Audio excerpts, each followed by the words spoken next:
Israel ने Hamas के साथ साथ हूतियों के खिलाफ भी हमले तेज कर दिए हैं।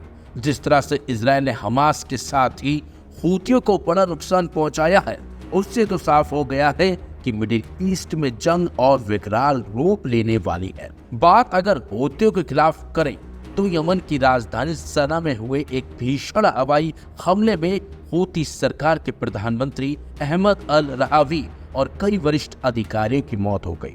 इन हमलों के लिए हूती विद्रोही गुट ने इजराइल को जिम्मेदार ठहराया है, जिससे पश्चिम एशिया में तनाव और ज्यादा गहरा गया है। बताया जा रहा है कि इस भयानक और भीषण हमले में सना के सरकारी क्षेत्र को हिलाकर रख दिया। चश्मदीदों का कहना है कि 3 तेज विस्फोटों की आवाजें सुनाई थी, जिसके बाद पूरा इलाका धुएं और मलबे से ढक गया। आपातकालीन सेवाओं को तुरंत मौके पर तैनात किया गया, लेकिन हूती प्रधानमंत्री और उनके साथ मौजूद कई अधिकारियों की जब तक मौत हो चुकी थी।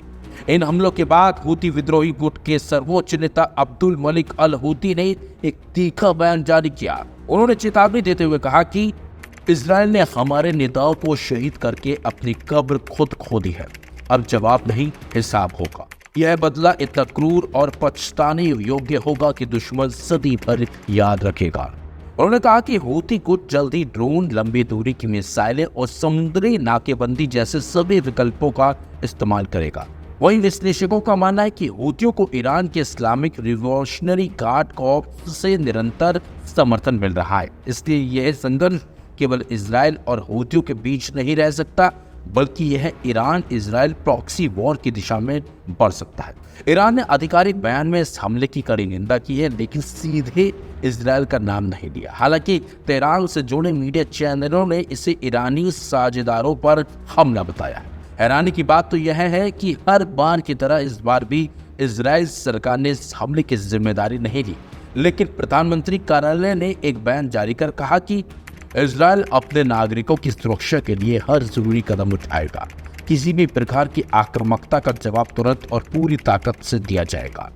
इजराइल ने अपनी सेना और एयर डिफेंस सिस्टम आयरन डोम को रेड अलर्ट पर डाल दिया है। रेड सी, गाजा बॉर्डर और लेबनान सीमा पर सेना की गतिविधियां तेज कर दी गई। अंतर्राष्ट्रीय स्तर पर इस हमले ने चिंता बढ़ा दिया। अमेरिका ने सभी पक्षों से संयम बरतने की अपील की है। वहीं संयुक्त राष्ट्र महासचिव ने एक बयान जारी कर कहा कि क्षेत्र पहले से ही तनाव में है। अब किसी भी प्रकार की उकसाने वाली कार्रवाई पूरे मिडिल ईस्ट को जंग की आग में झोंक सकती है। हूती प्रधानमंत्री की हत्या ने पहले से ही अशांत मिडिल ईस्ट में एक नई आग लगा दी है। दोनों पक्षों की बयानबाजी और सैन्य तैयारियां इस ओर इशारा कर रही हैं कि आने वाले दिनों में स्थिति और बिगड़ सकती है। इजराइल और हूतियों के बीच ये सीधा टकराव अब एक क्षेत्रीय युद्ध में बदल सकता है, जिसका असर पूरी दुनिया पर पड़ सकता है।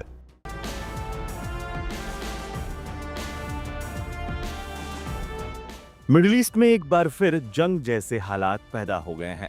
इजराइल ने सनसनीखेज हवाई हमले में हूती विद्रोही प्रधानमंत्री अहमद अल रवावी के साथ उनके कुछ मंत्रियों को भी मार डाला। ईरान समर्थित हूतियों ने शनिवार को बताया कि यह हमला यमन की राजधानी सना में हुआ था। बयान में कहा गया कि रवावी को गुरुवार को कुछ मंत्रियों के साथ निशाना बनाया गया। वहीं हमले को लेकर इजरायली सेना की ओर से गुरुवार को कहा गया कि यमन के सना में हूती आतंकवादी शासन के मिलिट्री टारगेट पर सटीक हमला किया गया। अगस्त 2024 से ही अहमद अल रवावी प्रधानमंत्री के तौर पर हूती नियंत्रित सरकार चला रहे थे। हूतियों के बयान में कहा गया कि पीएम और हूती सरकार के दूसरे सदस्यों को उस वक्त निशाना बनाया गया जब वो रूटीन वर्कशॉप में शामिल थे। बीते साल में सरकार के कामकाज और गतिविधियों पर चर्चा के लिए बैठक बुलाई गई थी। ईरान ने की हमले की कड़ी निंदा।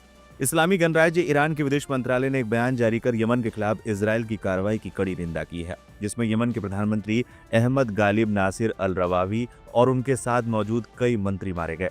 मंत्रालय ने अंतर्राष्ट्रीय समुदाय और इस्लामी देशों को इस अवैध शासन को रोकने के लिए गंभीर और त्वरित कार्रवाई की बात कही है। ईरानी मंत्रालय ने अपने बयान में कहा, यमन के बुनियादी ढांचे और आवासीय इलाकों पर हमले और वरिष्ठ अधिकारियों और निर्दोष नागरिकों की हत्या युद्ध अपराध और मानवता के खिलाफ अपराध है, बल्कि ये एक ऐसे राष्ट्र के खिलाफ प्रतिशोध की दुष्ट कार्रवाई भी है जो बिना किसी हिचकिचाहट के फिलिस्तीनी लोगों के समर्थन में अपना नैतिक और मानवीय कर्तव्य निभाने के लिए संकल्पबद्ध है। ये आतंकवादी हमले और यमनी अधिकारियों की शहादत इस स्वतंत्र और साहसी राष्ट्र की अपनी प्रतिष्ठा और फिलिस्तीनी लोगों के समर्थन की प्रतिबद्धता को कमजोर नहीं करेंगे। इसके बजाय ये पूरे इस्लामी जगत में ज़ायोनी शासन और उसके समर्थकों, विशेष रूप से अमेरिका खिलाफ आक्रोश और घृणा को बढ़ाएंगे। ईरानी मंत्रालय ने अपने बयान में आगे कहा, यदि संयुक्त राष्ट्र सुरक्षा परिषद द्वारा ज़ायोनी शासन के सैन्य आक्रमण, खासतौर पर मानवाधिकार की खुली अवहेलना पर तत्काल कार्रवाई नहीं की गई तो इससे विश्व समुदाय की कानूनी और नैतिक नींव और अधिक कमजोर होगी और क्षेत्रीय और वैश्विक शांति खतरे में पड़ जाएगी। यमन के सना में पहले भी हुए हमले। इजराइल ने गुरुवार को यमन की राजधानी सना पर हमला किया था। निवासियों ने शहर के दक्षिणी और पश्चिमी हिस्सों में तेज धमाकों की खबर दी है। इससे पहले रविवार को भी इजरायली सेना ने सना पर हमला किया था, जिसमें 10 लोग मारे गए थे। हुती विद्रोहियों की ओर से नियंत्रित स्वास्थ्य मंत्रालय के प्रवक्ता अनीस अल असबाही ने बताया कि हमलों में 102 लोग घायल हुए, जिनमें 7 बच्चे और 3 महिलाएं शामिल हैं। उन्होंने बताया कि इनमें से 21 लोगों की हालत गंभीर बताई गई है। हुतियों और इजराइल में क्या है विवाद? हुती और इजरायली सेना के अनुसार इजराइल के हमलों में यमन की मुख्य तेल कंपनी के स्वामित्व वाले संयंत्र को निशाना बनाया गया था, जिस पर हुती विद्रोहियों का नियंत्रण है। ये हमले पिछले सप्ताह हुती विद्रोहियों की ओर से तेल अवीव में बेन गुरियन हवाई अड्डे की ओर मिसाइल दागे जाने के बाद हुए हैं। इजरायली अधिकारियों ने बताया कि किसी के हताहत होने या किसी के घायल होने की खबर अब तक नहीं मिली है, लेकिन अब जिस तरीके से इजराइल ने सना पर हमला किया है और हुती प्रधानमंत्री के साथ उनके कई मंत्रियों को भी मार डाला है, साफ तौर पर कहा जा सकता है कि आने वाले दिनों में मिडिल ईस्ट में हालात जंग जैसे बनते हुए नजर आ रहे हैं। और अब जिस तरीके से ईरान ने इस हमले की कड़ी निंदा की है, आने वाले समय में कोई बड़ी कार्रवाई देखने को मिले तो कोई अचरज नहीं होगा।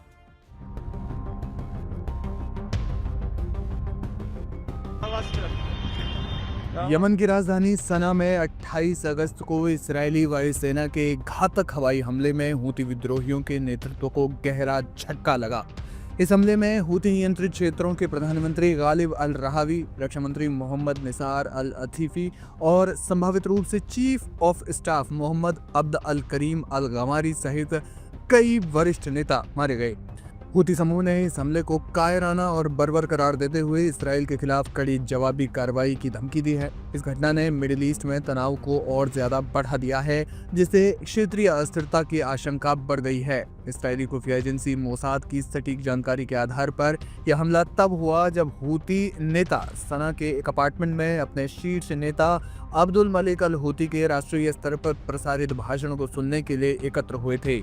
लेकिन हुती विद्रोहियों ने इस हमले का जवाब देने का ऐलान किया है। उन्होंने कहा कि वे इस हमले का जवाब जरूर देंगे और करारा जवाब देंगे। अंसारुल्लाह ने इसे अंतर्राष्ट्रीय कानून का उल्लंघन बताया। हुती सैन्य प्रवक्ता याह्या सारी ने एक टेलीविजन बयान में कहा, इसराइल का यह हमला हमारे संकल्प को कमजोर नहीं करेगा। हम गजा में फिलिस्तीनी भाइयों के समर्थन में अपनी सैन्य कार्रवाइयां तेज करेंगे। इसराइल को इसकी भारी कीमत चुकानी होगी।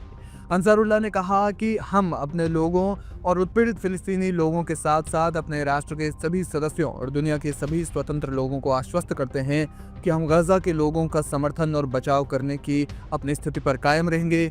हम अपनी सशस्त्र सेनाओं का निर्माण और उनकी क्षमताओं का विकास जारी रखेंगे ताकि वे सभी चुनौतियों और खतरों का सामना कर सके। हुती स्वास्थ्य मंत्रालय ने दावा किया कि हमले में कई नागरिक घायल हुए और सना के रिहायशी इलाकों में भारी तबाही हुई। इजरायली हवाई हमले ने हुती विद्रोहियों को गहरा झटका दिया, लेकिन उनकी जवाबी कार्रवाई की धमकी ने मिडिल ईस्ट में एक नए संघर्ष की आशंका को बढ़ा दिया है। ये घटना इसराइल की रणनीति को दर्शाती है, जिसमें वो अपने विद्रोहियों को उनके क्षेत्र में निशाना बनाता है। दूसरी ओर हुती विद्रोहियों का दावा है कि यह हमला उनके संकल्प को और मजबूत करेगा। अंतर्राष्ट्रीय समुदाय की इस मुद्दे पर पैनी नजर है और क्षेत्र में शांति बनाए रखने के लिए कूटनीतिक प्रयासों की आवश्यकता पर जोर दे रहा है।